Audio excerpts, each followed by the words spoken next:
Welcome back to Farbulous Creations. I'm Ron, and today I'm going to show you how I built this tiny firewood shed into a very awkward corner of our backyard fence. This project has been on both the hubby's honey-do list and my personal to-do list for a few years now, almost as long as we've lived here. We have this awkward area on the side of our house that's fenced in along with our backyard, but because of how close our houses are to neighbors here in Minneapolis, we initially didn't think there was much to do in this space other than mulch it. Thankfully, the hubby decided otherwise and has planted a ton of beautiful perennials, creating not only a pollinator's dream space, but also a super cute walking path with Chilton stepping stones. While it doesn't exactly need to lead to anything, it always felt a little weird to me that it just ended at the fence. Thankfully, another problem we were trying to solve was looking for a solution that overlapped with the walking path doesn't lead anywhere problem. That was finding somewhere to store firewood so we could have as many backyard fires in our fire pit as we wanted without breaking the bank. Firewood from our local in-the-city gas station costs about $8 to $9 per bundle, and if you're out there for a longer fire, we found that it's pretty easy to go through 2 bundles of wood in a single evening. Not wanting a single bonfire to cost that much every time we wanted to have a fire and drinks with neighbors and friends, we knew we needed to buy some firewood in bulk, but that required having a place to store it. The garage was clearly off limits as I'd converted it to my all-season shop, thus the idea for the fire shed at the end of the walking path was born. Before I start this project, let me first say that I had no written plans for the shed, just a loose notion of what I wanted to do floating around in my head. I'm very much a planner, but unless your day job is engineering or architecture, it's much faster to just get started building, measuring as you go, trying to think as many steps ahead as you can to avoid problems. So that's what I tried my best to do, and hopefully explain some of the silly decisions I made early on, or any rework I had to do towards the beginning of the project. The first step was establishing the depth of the shed. The width would obviously be determined by the space between the fence and our house, but the depth could have been up to around 4 feet if I let it. But I didn't want it to be too deep of a shed, considering this wasn't intended to be a shed you go into, but rather one where you reach for what you need from outside the door. As such, I limited the depth to about 3 feet, which felt good for my longer arms. For the front 2 legs of the shed, I used these metal mailbox post stakes. I didn't want to pour any concrete footings for this, as that seemed overkill and wasn't really necessary for the amount of weight this thing would hold. I just needed something that could hold a 4x4 post vertical. For the left post, I secured it to the lower rail of the fence panel by using my right angle drill attachment. I'll take this opportunity to clarify that yes, I did mean it when I said I built this shed into my fence when I introduced it earlier. Since it's such a small space, I figured it didn't make sense to lose even more available width by insetting the left wall to be separate from the fence. Plus, it would save on lumber for those walls if I could put the existing portion of the fence to double duty. It may seem like a weird approach, but I can make up reasons to justify this decision all day. When it comes time to replace the fence in the future, we'll figure it out. For the front floor rail, I had started putting it behind where the post would be when I was like, wait, it probably makes more sense to put that in front of the post. I did my best to continue this rail height around the perimeter of the shed base, but the back wall's bottom rail was about half an inch lower, so I had to cut a small strip to rest on that ledge in order to bring the height to the same as the rest of the perimeter. With that done, the base was level in both dimensions, and I could start measuring the spacing for the floor joist. I decided to do 12 inches on center spacing rather than 16, just to give it a little more support since this would be holding a decent amount of weight once full. I hung the floor joist with some galvanized 2x4 fence rail hangers, basically acting like a lower duty version of traditional joist hangers. The wood here, you may notice, doesn't look new exactly, and that's because with lumber prices still being a bit high, I figured I'd recycle various offcuts and boards I had laying around the shop before buying more, which I still had to do. After the floor joists were in, I decided to put some pea gravel down on the ground underneath the shed to help with drainage, control weeds that might try to grow underneath, etc. Despite being such a small footprint, it took 4 full bags of pea gravel to cover the area. Next, I could start laying the floorboards. A majority of the wood for this project, with obvious exceptions, is standard big box store treated cedar fence boards. The reason being is they're incredibly affordable at something near $250 a board, at least when I bought the supplies for this project. So they're a great option for the floors and walls, just needing to be cut down to size. The first board needed to be notched on the corners in order to fit around the 4x4 post at the back of the fence. The next ones were straightforward, just cutting to size and securing with deck screws. But as I got about halfway through, I realized that without my mailbox post all the way down into the ground, my base was occasionally losing level as I applied my own weight to it. As such, before finishing the base floorboards, I decided to give it a better footing by using a few precast cement post footers strategically placed in the center of the floor with a short length of 4x4 attached to my floor joist with some leg bolts. Then I could continue adding the floorboards, but apparently I saved the frontmost ones for later for whatever reason. Finally, it was time to attach the leftmost 4x4 to the fence for stability. I leveled it with a fence post leveler, then clamped it to the fence itself so I could go around to the other side and screw the horizontal rails into this upright. I had used some shims to help stabilize the posts while I secured them to the post stakes, and now that the post was secured to the fence rails, I could trim those flush. On the right post, however, I didn't have the opportunity to secure it to the fence like I did on the left side, and I didn't want to attach it to the house at all, so I needed to start working on the upper framing in order to secure the right post. I thought about using this type of semi-complex right-angle strong tie for the upper beam, but soon realized with the roof angled towards the front of the shed, all of the joists that would connect with the back of the fence would be at some sort of angle, and that angle wasn't going to be 90 degrees. So this would only work in one direction, so it was best to just use the same 2x4 hanger ties that I'd used for the floor joist. I had a few returns to make by the time this project was done. With one of those installed on both 4x4s, I could cut a 2x4 to size and install it overhead. And that's where the premier blooper of this project happened. See, I'd gotten really used to stepping up on the platform by this point in the project without really having to worry about ducking for anything. I think you know where this is going.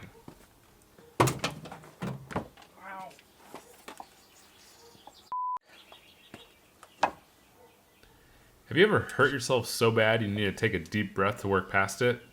Yeah. I'm just glad that I hadn't installed a 2x4 in the direction of my collision at that point, which at the very least allowed the structure to absorb some of the impact rather than reflect it right back at my head. Where were we? Right. Well, one dimension alone doesn't a stable post make, so I cut horizontal cross members and installed them between the back right fence post and the front right post, using a spare board to hold the front post in place while I secured the horizontal cross members in place. After the horizontal members were in place, I could install fence pickets for this wall. Being it was the side closest to the house, I could only drive screws from inside of the wall, requiring me to clamp the boards in place while driving the screws. By the end of the wall, there wasn't room for a clamp, but luckily I could hold it in place from the side with my hand. Next, I moved on to the back of the shed, securing a 2x4 to the top of the fence, just below where the dog ear cuts were made on the pickets, again using my brackets. I would eventually cut those top pieces off the pickets flush with the board. It was around this time that I needed to identify the angle that the shed's roof would sit at so I could make myself a template for cutting the roof rafter pieces. I had roughly eyeballed an angle earlier when establishing the height of the front wall of the shed, but now with both the front and back 2x4s in place, I could identify what that angle actually was to create the bird's mouth cut. I had never done rafters or roofing before, so this was all a bit of trial and error for me too. If you're unfamiliar, the bird's mouth cut is the 90-degree cut that allows these boards to rest securely on the top plate of the outer wall. I watched a number of beginners' roofing videos to get the idea, and found that most roofs have a predictable pitch measured in twelfths, i.e. a 12/12ths roof would be 12 inches of run for every 12 inches of rise and would yield a 45-degree roof angle, if I'm not mistaken. But that's also pretty steep. A more common pitch is closer to 9/12ths, which is about 37 degrees. Based on my measurements, mine was only going to be about 3.5 degrees in pitch, which is less than 1/12th, and would not be recommended for a house or something like that. But I figured it'd be fine for a shed, especially since I intended on installing a metal roof, which water will have no problem running off of. I could have made the pitch higher, but I wanted to keep the back wall of the shed contained to the height of the fence, and I wanted to optimize for internal storage. The steeper my roof would have been, the shorter the front wall would have had to been, and the less height I'd have to work with inside when it comes to storage. Before installing the roof rafters, however, I figured I should take care of those pesky gaps in the fence so I had headroom to work while doing it. I could have done full boards to overlap the gaps, but I decided that half boards would do the job, and even if it was ugly, it would be fine and only visible on the inside of the fence. So I cut a handful of boards down the middle, then cut them to height between the rails, securing them each with a few screws. This was pretty tedious, but like most tedious things, manageable. Around the same time, I also installed the final front boards of the flooring that I had skipped earlier, leaving a decent overhang on the frontmost board. I think my overhang was originally close to 3 inches, but eventually I had to trim this back to about an inch or so because the board cupped after installing the door and it caused it so that the door would stick when opening. After that, I could install 2x material on the floor of the front wall, which I would later use to install the fence pickets. I just used a 2x2 here as it didn't need to be the width of a traditional 2x4 framed wall. I just needed some meat to screw the boards into. I again used, wait for it, that's right, 2x4 fence brackets as an additional means of supporting this wood. Even though it was screwed directly down into the floor of the shed, I liked that this helped me ensure that the 2x2 was the correct distance back from the front of the 4x4s, such that the fence pickets that line the front wall, once installed, would be flush with the 4x4 posts themselves. Next up was beginning to install said fence pickets. I measured one to size, made a mark on the back just above my header, then cut the board to size. Before attaching it though, I decided I'd sand down the front surface of all these display boards so that they would accept the stain I plan to use later better. As I was installing these, I realized the likelihood of the wall being evenly divisible by the width of these fence pickets was pretty small, and I'd likely have to cut one or more down to fit. I decided if that was the case, I'd rather have the two outside pieces cut equally rather than having the left one full size and the right one really small. As such, I removed the first board I had installed and began working from the middle instead. That meant I'd be doing the door first. I figured 3 fence pickets made a good width for a door, and I began laying out framing to envision what it might look like. After I was happy with that, I used 2 scrap pieces to temporarily hold the door pickets together so that I could center the whole thing on the front face and take measurements of the space around the door. With the door clamped in place, I installed another few fence brackets to support the 2x4 that would help frame the door opening before installing that 2x4, wide end out, unlike traditional framing. It was around this time that I realized that it might just be simpler to build the door in place, or at least mostly in place, rather than transcribing random measurements and potentially getting something wrong. What this meant was that while the door was clamped in place, I installed additional door support framing on the back of the door, starting with 1x2 boards along the top and bottom of the door, just above and below the 2x material that helped frame the top and bottom of the door. I used my carpenter's pencil to leave a small gap between these boards and the framing boards so that there wouldn't be any collisions with expansion and contraction once done. After the horizontal pieces were in, I could install vertical ones on each side, again leaving a gap so there wouldn't be any collisions when the door opened and closed. For my diagonal piece, I screwed up the angles, and since I didn't have another length of 1x4 long enough on hand, I figured I could just trim the corners and have it look silly like this from the inside. Unfortunately, being my first time building a gate-style panel door, I didn't realize how important the diagonal piece with the correct angles was to the door staying level and preventing sagging. The door began sagging on me near the end of the project, so I did eventually fix this, but bear with me for now. Before taking the door down to cut it to height, I installed the fence picket that would sit next to the door, using a metal shim as a spacer to make sure there was even spacing around the door on top and bottom. Next, I could take the whole door down and cut straight across using a marker line I had made while it was clamped in place. But that first line only brought me down to the height of the shed face. The door would need to be 4 to 5 inches shorter so as not to collide with the roof overhang. Because of where my saw needed to sit to make that second cut though, it wouldn't have had enough support on the right side of the saw to stay level, so I secured a scrap board to allow the saw to rest level while making this cut. I also made marks on these pieces before I began cutting, as I intend on using them above the door as they are perfectly matched offcuts to the door panels. With that, I could flip the door over and start adding some decorative detailing. I had some leftover cedar boards from my grape trellis project a few years ago, and it was some nicer and thicker material than the pickets was, so it was the perfect material for the job. You may notice my tiki torch-like candles. It was an especially mosquito-y part of the summer when I was working on this, so once 8 o'clock or so struck, the mosquitoes all punched in and were on active duty. The fire hazards were my way of extending my available working hours a bit later into the evening. Once I got the outer frame of the decorative trim done, I decided to move on as I wasn't sure what pattern I wanted to do. A simple horizontal piece in the middle, one long diagonal, 2 opposing diagonals, etc. I figured I could decide later, and starting to hang it up with hinges might give me a better idea of what I wanted. I'm just using standard gate hinges from Home Depot for this. I believe these were the 6-inch size, as they make them in multiple sizes depending on the size of your project. 4 inches would have been too small and looked weird, and 8 inches would have been way too big, so these were in the Goldilocks zone. I ultimately did decide to do just a simple design for the door with a basic horizontal piece in the middle. This gave the middle hinge material to rest on and dig into, and since it was such a small door, it didn't overcomplicate it visually. Once the door and hinges were installed, I used those off-cut door pieces from earlier and installed them above the door. Then I could finish adding the full-size pickets on the sides of the door to finish out the front wall. Thankfully, the outermost boards only needed an inch or so cut off, so it wasn't super apparent that they were different sizes than the inner boards. After that, the walls were entirely done, which meant it was time to turn my attention to the roof. I double-checked my spacing of the rafters, making sure they were square to the fence brackets I had installed on the back wall.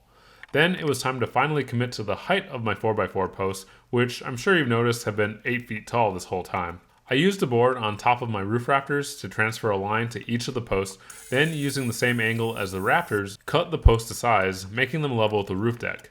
The post closest to the house was too close to cut with my circular saw though, as the angle I needed would have been needed to be cut from the house side, and even if that wasn't the case, I'd worry about accidentally nicking the siding by having the blade cut too deep. To play it safe, I instead used my pulse saw, which gave me a lot more control without risking damaging the house. With those cut, I secured my rafters in place.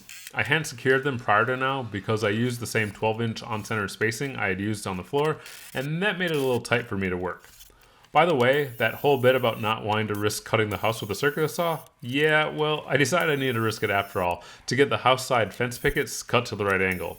I couldn't make the full cut, but this got most of the material. I just made sure the blade was set no deeper than the thickness of the pickets, and because of this awkward corner, the handsaw didn't work well either, so I had to use my oscillating multi-tool to finish it off. I repeated this on the non-house side of the shed as well. Then, I didn't do a good job of getting it on camera, but I also installed a rafter on each side wall against the fence pickets in order to provide a full outer perimeter frame for the roofing to be secured to. I also installed some horizontal pieces between the rafters to have more material to attach the roof to. Before adding the roofing though, I finished off the front of the roof overhang, installing a board on both the bottom and front faces of my rafters. Next up, drip edge. Like I said earlier, I don't know much about roofing, but if there's one thing Tom Silva from This Old House has hammered into my head is the importance of a drip edge. When water runs off a house, the surface tension properties of water can allow it to crawl back up the side of the house if there isn't an adequate gap between the surface the water is running down from and the siding. Drip edge, installed about a finger's width away from the siding, allows rainwater to do just that. So before installing the roof sheet metal, I installed black drip edge on top of each wall with roofing nails, cutting it to size with a pair of sheet metal snips. Finally, the crown jewel, or just the crown I guess, the roof itself. I decided the roof for the shed would be sheet metal, 1 because it's relatively easy to use and cheap, and 2 so I didn't have to test my first timer roofing prowess on a structure intended to keep our firewood dry. Also, if my shed had any unintended slope towards the house, now or in the future, the ribs on the sheet metal would still guide the water down the front rather than it running off towards the house. I didn't have any experience cutting sheet metal, nor much experience using an angle grinder, so I took it really slow using a metal cutting blade I'd picked up. The resulting cut was pretty rough, but that's easy enough to fix with a sanding wheel. I had determined ahead of time that I would need 2 pieces of the roofing to achieve the correct width, with some overlap of course. Now, I wanted this roof to be black to match the drip edge, but my local Home Depot only stocked this in green, so I figured it'd be pretty easy to change with spray paint. Unfortunately, I was wrong. I was slow, thorough, and did multiple coats, using up about 2 full rattle cans per roof section, and it was still splashy as heck, as though I hadn't added enough coverage. Not to be deterred though, I bought a pint of black enamel paint, which, based on the smell, I'm pretty sure is the same stuff that's in the spray cans. I applied the enamel with a foam brush, but apparently didn't record myself doing so. But that did the trick and I got much better results. I'll save the spray paint for smaller projects. Once they were painted and non-splotchy, I could do a test fit on the roof, securing it in place with a few screws to mark final measurements on the overhanging piece. With it marked, I cut them down off camera and brought them back for final installation. I'm using this foam insulation at both ends of the roof, meant specifically for metal roofing like this, as it closes up those large gaps where the ribs are open on the ends. For screws, I'm using self-tapping sheet metal screws with a pre-installed rubber-backed washer on it. I could only find them in zinc-coated finish, but I wanted them to be black to match the roof and blend in, so I screwed a bunch of them into a block before spray painting the tips. After securing the roof panels into each joist, this project, at long last, was done. A majority of the project was done in a week, working on it nearly every day after work, but then a few complications with the roof, cutting, paint issues, etc. stretched it out to about a month in total, but that's still not bad. I also stained it with some cedar tone deck stain in that time, giving it a beautiful finished look that won't gray like the fence has. And there she is, a perfect little destination at the end of the hubby side garden, rather than the dead end we had before.